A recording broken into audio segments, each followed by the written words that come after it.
He offered me a severance check to forget that our flagship product could kill people. He thought he was buying my silence.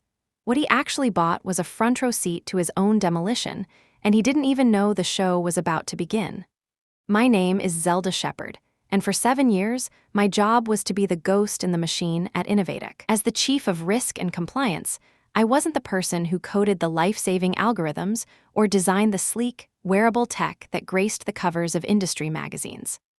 I was the one who haunted the servers late at night, searching for the single line of bad code, the overlooked regulatory filing, or the statistical anomaly that could turn our miracle product into a class action lawsuit. In the religion of Silicon Valley, where CEOs are gods and growth is the only commandment, I was the quiet priest in the confessional, reminding everyone that even gods have to answer for their sins. Our temple was a sprawling glass and steel campus just south of San Francisco, a place buzzing with the earnest energy of people who genuinely believed they were changing the world. And in many ways, we were. Our flagship device, the CardioSure, was a marvel. A small, elegant heart monitor that provided real-time data to patients and their doctors. It promised to predict cardiac events before they happened. It was our crown jewel, the reason our founder was hailed as a visionary, and the reason a healthcare behemoth named OmniHealth was about to acquire us for $500 million. The deal was the culmination of everything we had worked for. It meant our technology would reach millions. It meant financial security for hundreds of employees. For me, it meant one final, exhaustive audit to ensure every byte of data we handed over was perfect, transparent, and irrefutable. That's what I did. I protected the company from itself. Then, 6 months before the acquisition, Silas Mercer arrived. Our board, eager to impress Wall Street, had brought him in as our new CEO. He was everything they wanted. 40-something, charismatic, with a Stanford MBA and a smile that could disarm a hostile board meeting. He spoke in a language of disruption, synergy, and scale, and he viewed my department not as a necessary safeguard, but as bureaucratic friction slowing his ascent.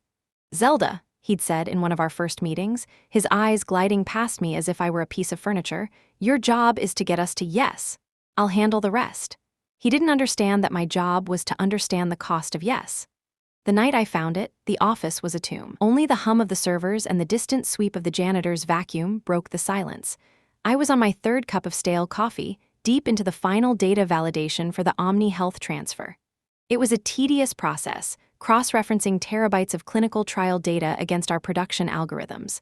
My eyes were burning, but I had a nagging feeling, a professional sixth sense that something was off. And then I saw it. A statistical ghost. A rounding error so small, so insignificant, it had been missed in every previous review. The CardioSure's algorithm, under a very specific and rare set of biological conditions, could misinterpret a critical warning sign for a benign arrhythmia. The probability was less than 0.01%.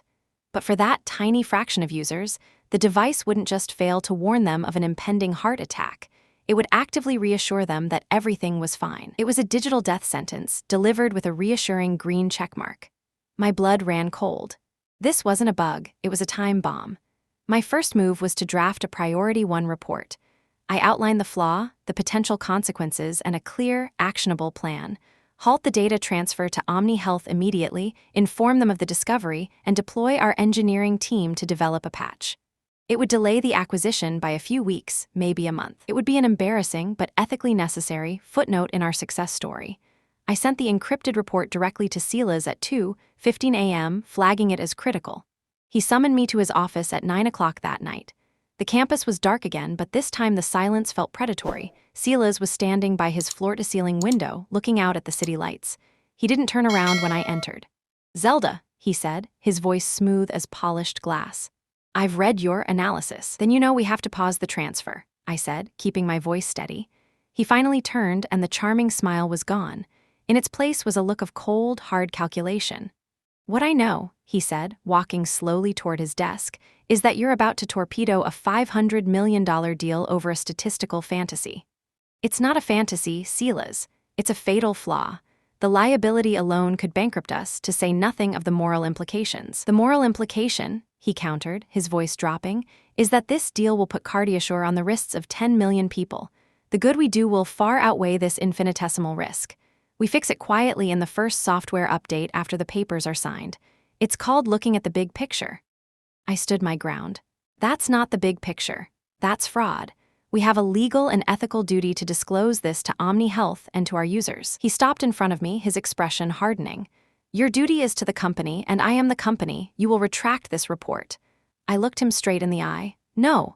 It was the single most expensive word of my career. The change in him was instantaneous. The mask of the charismatic CEO fell away, revealing the predator beneath. He picked up his phone. Greer, he said, his eyes still locked on mine, get me HR and security. Now, an hour later, I was sitting in a sterile, windowless room with a stone-faced woman from HR. She pushed a thick folder across the table. A severance agreement. It offered me 6 months' pay in exchange for my signature on an ironclad non-disclosure and non-disparagement agreement. I was being fired for performance issues and a failure to align with the company's strategic vision. This was the plan. My report wouldn't be retracted. It would be buried, along with the person who wrote it. They were buying my silence, and they knew I needed the money. They knew I had no other recourse. Any attempt to go public would be painted as the actions of a disgruntled employee, a bitter liar violating a legal agreement. My career would be over. I read the terms, my mind working faster than it ever had. They were cutting off my access, wiping my existence from the company's servers. But they hadn't done it yet. While the HR rep droned on about transitioning my duties, a cold, precise idea clicked into place. This wasn't a checkmate. It was an opening move. Months earlier, worried about data security during the acquisition, I had implemented a new protocol I called the Data Integrity Seal. It was my own creation. Every critical data package sent externally had to be validated with a unique, biometric-linked digital signature from the Chief of Compliance. It was a final check, an encrypted seal that confirmed the data was complete, unaltered, and approved. If a data package was changed or sent without that final validation, it wouldn't trigger an obvious error. That would be too clumsy.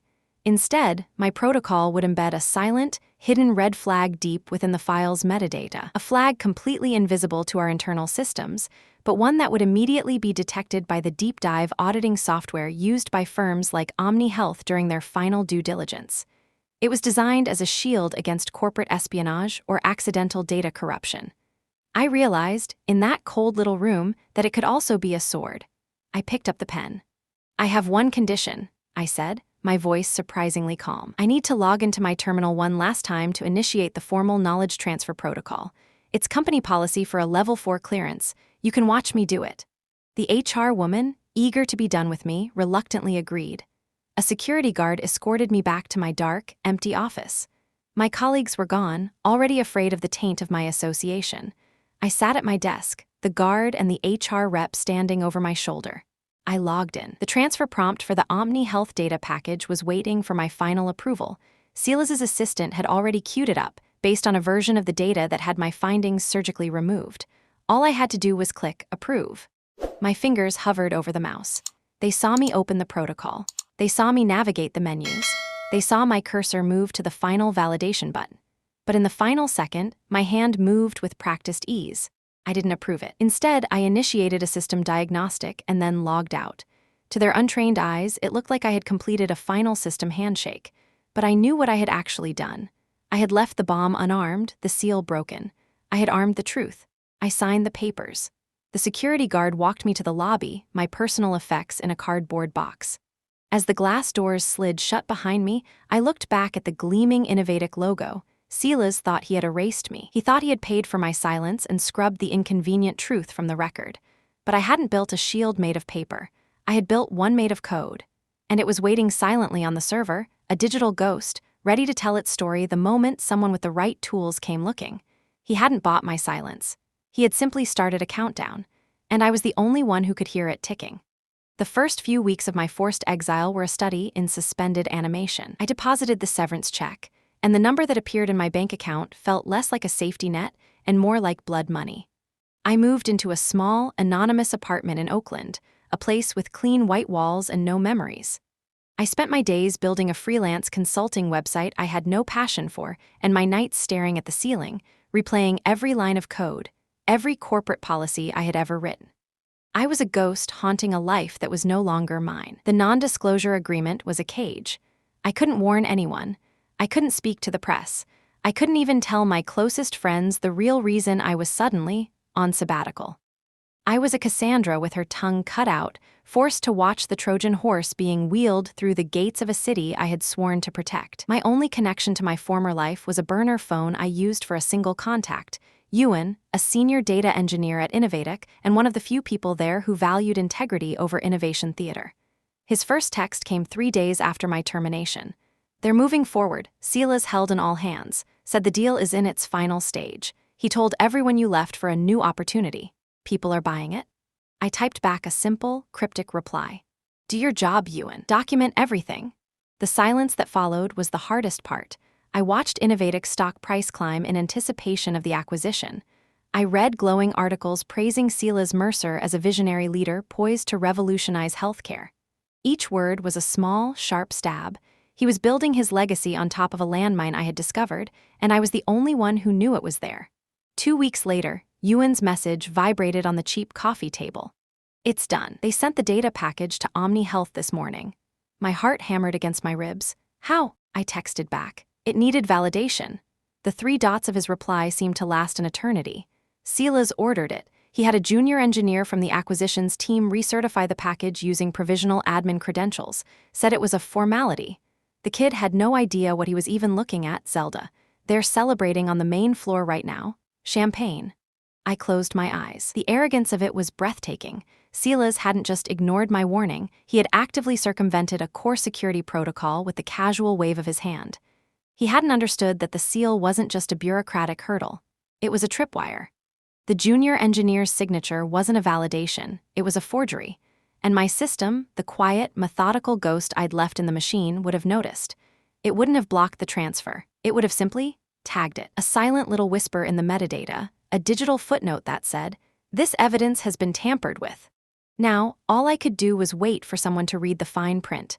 The days crawled by. I forced myself into a routine.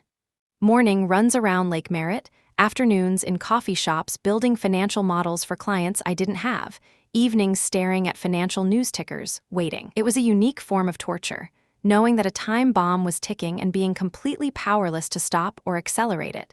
Silas was a man running gleefully through a minefield, and I just had to wait for the inevitable click. It came on a Tuesday, 17 days after the data was sent. I was scrolling through a niche industry journal online, a daily ritual of self-punishment, when I saw it. The headline was innocuous, buried halfway down the page, "Omni Health Innovatic Deal Enters Extended Review." It wasn't a bombshell, it was a tremor. The article was vague, citing only the need for additional technical due diligence and data integrity verification. To the outside world, it was corporate jargon. To me, it was a symphony, data integrity verification. They had found it. The red flag I had planted was waving. My burner phone buzzed less than an hour later. It was Ewan. All hell has broken loose. Omni Health's auditors sent back a query, something about a metadata conflict in the CardioSure clinical data. Silas is losing his mind. He's in the main conference room screaming at the entire IT department. I felt a cold, clean wave of vindication wash over me, so potent it almost made me dizzy. It wasn't joy. It was the feeling of a complex equation finally balancing, of gravity reasserting itself. "What are they saying is the problem?" I texted. "That's the thing," Ewan replied. "They can't find one. Our systems show the data is clean. It's like Omni Health is seeing a ghost. Silas is trying to pass it off as a compatibility issue between our servers, but they're not buying it. They've put a formal hold on the acquisition." Of course, they couldn't find it. The flag was designed to be invisible to the source system. It was a message intended only for the recipient.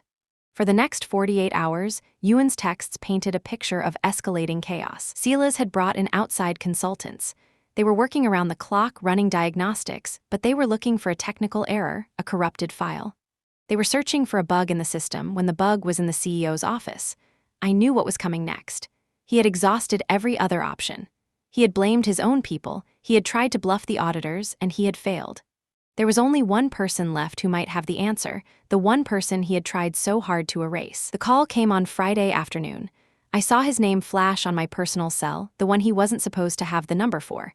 He must have pulled it from my emergency contact records. I let it ring 4 times, took a deep breath, and answered with a calm, neutral, "Hello? Zelda, it's Silas Mercer." His voice was stretched thin, a desperate attempt at the old, easy charm. It didn't work. It was like hearing a predator try to purr. Listen, I know things ended awkwardly. We have a situation here, and frankly, you're the only one with the expertise to untangle it. I said nothing, letting the silence force his hand. We're having a minor technical issue with the data package we sent to Omni Health, he continued, the lie sounding flimsy even to him. Some kind of legacy code conflict. It's above our current team's pay grade. I was hoping I could persuade you to come in just for a few hours. As a consultant, I'd pay you, of course, a very generous day rate. This was it, the test, the moment he walked into the center of the web. I don't think that's a good idea, Silas, I said, my voice even. The non-disclosure agreement I signed was quite comprehensive. I can't engage with any of Innovatic's proprietary systems or data. I'm sure your legal team would agree. I was using his own weapon against him. I could almost hear him grinding his teeth on the other end of the line. This would be an exception. I can clear it with legal. Zelda, please. I'm asking for your help. This deal is important to a lot of people. I'm sure it is, I said softly. Then I delivered the final, quiet blow. But even if I could help, I'd be working blind. To properly diagnose a data integrity issue, I'd need to see the complete original file set. That includes my final, unedited risk report on the CardioSure algorithm, the one dated the night before I was terminated. Can you send that to me? The silence that followed was the most satisfying sound I had ever heard. It was the sound of a man realizing he was trapped. The sound of a liar being confronted with a truth he couldn't spin. He knew that report no longer existed in any official capacity. He had personally ordered it scrubbed from the servers. To admit that would be to admit everything. He didn't say another word. He just hung up. I set the phone down, my hand perfectly steady. The trap had sprung. The test was over, and he had failed spectacularly. He had proven he was willing to lie, willing to cheat, and willing to come crawling back to the person he tried to destroy the moment his own neck was on the line. But the game wasn't over. An hour later, an email landed in my inbox. It wasn't from Silas. It was from the Office of Innovatic's General Counsel. The subject line was chillingly formal. Formal request for attendance. Omni Health Innovatic Data Review. It was a meeting invitation for the following Wednesday. In the list of required attendees were the senior leadership of Innovatic, the entire due diligence team from Omni Health, and their external legal counsel. And then, at the bottom of the list was my name. Zelda Shepard. No title, no affiliation, just a name. This wasn't an invitation to consult. This was a summons to a trial. And they had no idea I was the one who had already delivered the verdict. Walking back into the Innovatic campus felt like returning to a haunted house. The familiar glass walls and bright, open spaces now felt cold and alien. The few former colleagues I passed in the hallway either averted their eyes, feigning fascination with their phones, or offered a tight, nervous smile that was more pity than welcome. I was a pariah, a ghost summoned back to the scene of her own execution. They had put us in the main boardroom, a cavernous space on the top floor with a panoramic view of the bay. The long, polished mahogany table felt like a battlefield. On one side sat Silas and his team, the general counsel, the CFO, and a handful of VPs, all looking grim and exhausted. On the other side sat the Omni Health delegation, a team of 6 sharp-eyed auditors and lawyers who radiated an aura of expensive, methodical patience. They weren't angry. They were surgeons preparing for an autopsy. I was seated at the head of the table, a neutral party in a war I had secretly started. I was a witness for both the prosecution and the defense, and neither side knew it yet. Silas began, his voice a carefully calibrated mix of confidence and concern.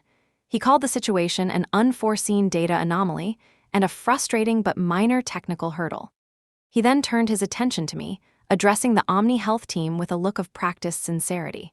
We invited Ms. Shepard here today as a gesture of complete transparency, he said. Zelda was our former chief of compliance. Her departure, while unfortunate, was due to fundamental disagreements on strategic direction.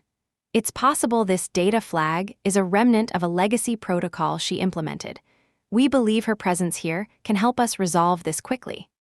He was trying to frame me as the source of the problem, a disgruntled ex-employee whose obsolete work was causing trouble. It was a smart play, but he was playing chess while I was playing poker, and I was holding a royal flush. The lead counsel for Omni Health, a woman named Renata Kincaid with eyes that could probably see through lead, turned to me. Her voice was quiet but carried the weight of absolute authority. Ms. Shepard, can you shed some light on this legacy protocol? I took a breath, feeling the eyes of everyone in the room on me. This was the moment, the culmination of weeks of silence, of waiting, of trusting the trap I had set. It isn't a legacy protocol, I began, my voice clear and steady. It's a security feature. It's called the Data Integrity Seal. The red flag you detected is not an error. It's an intentional, automated warning. It only appears when a validated, finalized data package is materially altered or exported without revalidation from the authorized compliance lead. A ripple of confusion went through Silas's side of the table. He shot me a venomous look. He was realizing, too late, that this wasn't a bug he could blame on me. It was a feature, working exactly as designed. Renata Kincaid leaned forward slightly. Altered? Ms. Shepard, are you suggesting the data we received is not the original, validated data? This was the question that would detonate everything. I looked directly at Silas, then back at Renata. I am not suggesting it. The system is stating it as a fact. The real question for Omni Health's board is not if the data was changed, but what was changed after the company's compliance expert was abruptly terminated. The room fell into a stunned silence. I had just drawn a direct line between my firing and the data tampering. Silas's face went pale.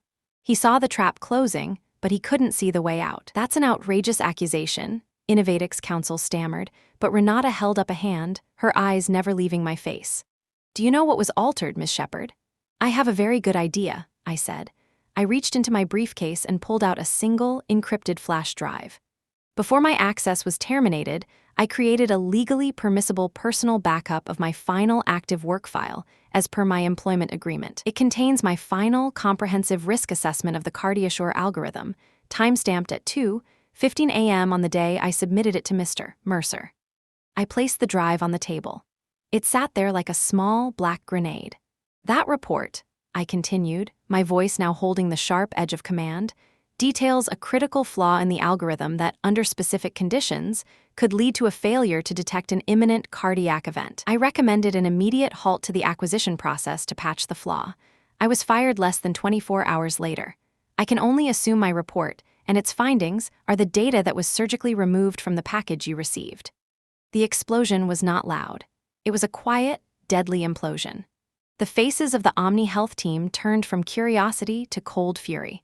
They looked at Silas, who was no longer a charismatic CEO, but a cornered animal. He opened his mouth, but no words came out.